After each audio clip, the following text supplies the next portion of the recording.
गुटखा तस्करीवर मोठी कारवाई, 8 लाखांचा मुद्देमाल जप्त.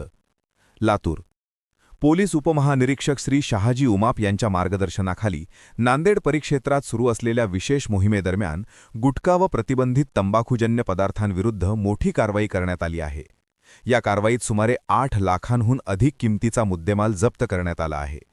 दिनांक 16 ते 31 मार्च 2026 या कालावधीत राबविण्यात येत असलेल्या या मोहिमेत एका महिंद्रा बोलेरो वाहनातून गुटखा उदगीरकडे वाहतूक केली जात असल्याची गोपनीय माहिती पोलिसांना मिळाली होती.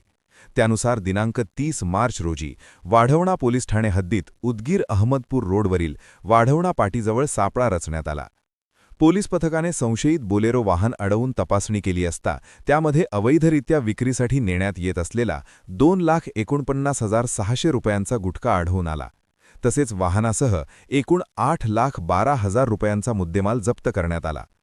या प्रकरणी रसूल इब्राहिम शेख वय 44 राहणार भाग्यनगर तालुका अहमदपूर आणि राजू गुरुलिंग हामणे राहणार भाग्यनगर तालुका अहमदपूर यांच्याविरुद्ध वाढवणा पोलीस ठाण्यात गुन्हा क्रमांक 81/2026 नोंद करण्यात आला आहे. त्यांच्यावर भारतीय न्याय संहिता कलम 123, 62, 223, 275, 305 तसाच अन्न सुरक्षा व मानके अधिनियम कलम 59 अन्वये कारवाई करण्यात आली आहे. या गुन्ह्याचा पुढील तपास सहाय्यक पोलीस निरीक्षक सुनील गायकवाड करत आहेत.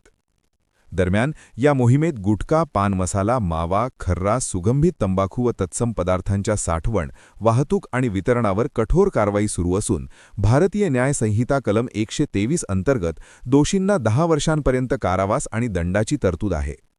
खबर हेल्पलाईन सुरू.